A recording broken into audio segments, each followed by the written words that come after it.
Good afternoon, Belmont Bears. We are here again today to read another chapter of Louisiana's Way Home by Kate DiCamillo. I am reading this book with the permission of Scholastic, and we are almost done. I think we have 28 chapters in this book, and we're on 24. So exciting. Last time we left off where Louisiana was singing Amazing Grace at the funeral, and she started feeling the room kind of tipping, remember? And she said that she felt like she was tipping with it, right? And so she was standing up there giving everything she had to singing, and then the room just all started to spin, and she saw all these people, and so we're going to figure out what happens next, okay, in chapter 24. All right, here we go. I woke up in Reverend Overtask's office. I was on the floor, and my head was on a pillow made out of a scratchy tweed jacket. Reverend Overtask was sitting at his desk, staring down at me. "Ah," he said, "there you are." "Here I am," I said. "You fainted." The sun was shining in through Reverend Overtask's window and landing right on his head so that he looked like a walrus in a religious painting. Not that I had ever seen a walrus in a religious painting. Camels, yes, and also horses, and sometimes dogs, and angels, of course. There are always angels in religious paintings. You don't see that many angels in real life, though. Reverend Overtask smiled at me. "Mourners faint at funerals," he said. "It's a common occurrence. But you are the first musician I've ever known to faint mid-song.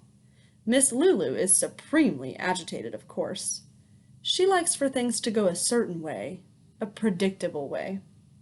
Well, I understood that feeling.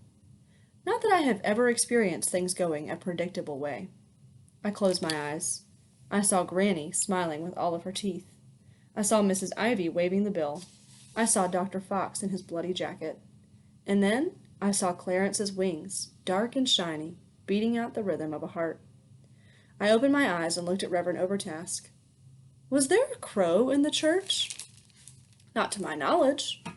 "Oh," I said. "What about a dentist? Did you see a dentist?" "I did not," said Reverend Overtask. "Although I must say that they are a little more difficult to identify at a glance." "Did you see anyone wearing a fur coat?" "No crows, no dentists, no fur coats," said Reverend Overtask. He smiled at me again. I said, "I don't know who I am. I only know that I am not who I thought I was." Reverend Overtask nodded his big head. "That is a problem we all face sooner or later, I suppose." From out in the church there came the crashing sound of Miss Lulu on the organ. Reverend Overtask stood up. "Clearly Miss Lulu is becoming impatient," he said. "There's still a funeral to run. Why don't you rest? I'll drive you home when this is all over. We can talk things through." I closed my eyes. Reverend Overtask, the walrus, was going to drive me home. I wondered where that was. Home. Provisions have been made.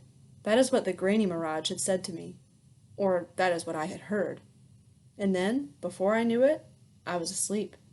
Because I was just so very, very tired. Reverend Overtask took me to the Allens' house. You could smell the cake baking when we were still out in the woods, before the pink house even came into view. Reverend Overtask knocked on the back door, and Betty Allen opened it and said, "What in the world?" She opened her arms to me, and I walked right into them. Betty Allen held me tight for a minute, and then she let me go. "There was a little mishap at the funeral," said Reverend Overtask. "My, but it smells wonderful in here." Betty Allen blushed. "I am the official baker for the carnival," she said. "Yes, indeed," said Reverend Overtask. "That's why it's called the world-famous Betty Allen Cake Raffle. What particular cake am I smelling now?"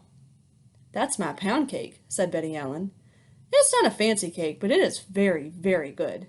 It's my great-grandmother's recipe." "Well, it smells divine," said Reverend Overtask. "I would like to win a pound cake in the world-famous Betty Allen Cake Raffle," I said. "Oh, honey," said Betty Allen. "How would you feel about Mrs. Allen and myself having a private word?" said Reverend Overtask to me. "Burke should be home from school any minute now," said Betty Allen.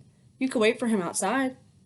I went out the back door and stood in the carport and listened to Reverend Overtask say, "I am very worried about this child." And Betty Allen said back to him, "I'm worried too." I could tell that the conversation between Reverend Overtask and Betty Allen was going to be extremely sad, and I just didn't think my heart could bear to listen. I walked away from them, down to the end of the driveway. I stood and looked out at the woods. I whistled for Clarence the same way Burke did, 2 low whistles and then 1 high one. But Clarence didn't come. I sat down on the ground. On the drive back from the funeral, I had told Reverend Obertask my story, or most of my story. I did not tell him that Granny was gone because I did not want Reverend Obertask to contact the authorities. In any case, I started with Elf Ear, Nebraska, and the stage, and the sundering that occurred there. I told him about how the letter from the fake Granny, and how it told the story of a magician walking away from his daughter without saying anything to her at all, and also the story of the Louisiana 5 and dime, and the dark alley, and the flowered blanket, and what was inside it, which was me. I told him about Dr. Fox pulling every last one of Granny's teeth, and me lying to Mrs. Ivy about the bill. I told him about the Good Night Sleep Tight and how it had a vending machine in the vestibule with everything you could ever want inside of it. And also how there was a stuffed alligator in the lobby who was very ferocious looking. I told him that there had been curtains with palm trees all over them in room 102 and how it was wrong for palm trees to be on curtains in Georgia. I told him that Bernice was holding my suitcase for ransom and that I would probably never see it again. I told him how I had asked Burke Allen for 1 bologna sandwich and he had given me 2. I told him that Betty Allen was making 17 cakes. 17! And that the grandfather Burke Allen had given me his bowl of ice cream with chocolate sauce and peanuts on top of it, and that he had held my hand the whole time I ate it. I told him about Beverly and Ramey. I told him about Buddy, the one-eyed dog, and how the 3 of us had rescued him together. I told him about Archie, king of the cats, and how once he had found his way back to me. I told him about the time I almost drowned and that the blue fairy had shown up underwater, smiling at me and holding out her arms, and that part of me wanted to go with her, deeper into the pond. I told him that the operator on the phone in his office had told me that there was no listings for Topinski, and too many listings for Clark with an E, and no Ramey Clark at all, and how could that be? And speaking of how things could be, I asked him again how anybody could leave a baby in an alley. How could that be? How could it? Reverend Obertask stared straight ahead at the road the whole time I was talking. And here was the surprising thing. He cried. I talked, and he kept his eyes on the road, and I watched 1 tear and then another tear creep down his sad walrus face and disappear into his whiskers. When we got to the Good Night Sleep Tight, I said to Reverend Obertask, I want to get my suitcase back from Bernice, and I want to go to the Allens' house because Granny is still unwell and needs to sleep a healing sleep. Reverend Obertask said, Please wait here, Louisiana. He went into the motel office, and a few minutes later he came walking out with my suitcase. The suitcase looked very small in his big hand. When he got back into the car, Reverend Obertask turned to me and said, I want you to know something, Louisiana. We all, at some point, have to decide who we want to be in this world. It is a decision we make for ourselves. You are being forced to make this decision at an early age, but that does not mean that you cannot do it well and wisely. I believe you can. I have great faith in you. You decide. You decide who you are, Louisiana. Do you understand? I told him that I did understand, even though I wasn't certain that I did. And another thing, he said, you will never understand why your parents left you in that alley. It's impossible to understand, but it may be necessary for you to forgive them, for your own sake, without ever truly understanding what they did. Okay? His face was so serious and sad that I said, Yes, Reverend Obertask, I understand. But I didn't understand. How could I forgive people who had never shown me any kindness? How could I forgive people who had left me behind without loving me at all? And so it came to pass that I found myself sitting at the end of a long driveway in front of a pink house that smelled like cake, thinking about forgiveness and who I wanted to be in this world. All right, that's the end of chapter 24. We're on 25.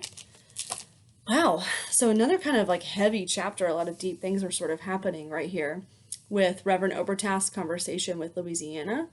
I want you to think about for today's jot. This is a great chapter to sort of think about some possible themes or life lessons that could be coming out of this. What do you think that they could be trying to teach us? What do you think Reverend Obertask means by you decide who you are in this world? Like, what is the possible theme or life lesson? Is it the same thing you thought it was before? You know, because we've made this jot before. Is it the same thing as what you thought it was before, or is it a little bit different? Is your idea changing, or maybe there's more than one theme, right? So today, just think about a possible theme, add on to your previous theme that you had, or think of a new one today and kind of think about what the book wants to be teaching you, okay? Don't forget to share your responses. But by the way, if you don't want to share your responses in Flipgrid, you can always just go watch everybody else's responses. It's really cool to just get to see other people's ideas. So if you want to just jot yours privately and then go watch everybody else's, that's fine too. Okay?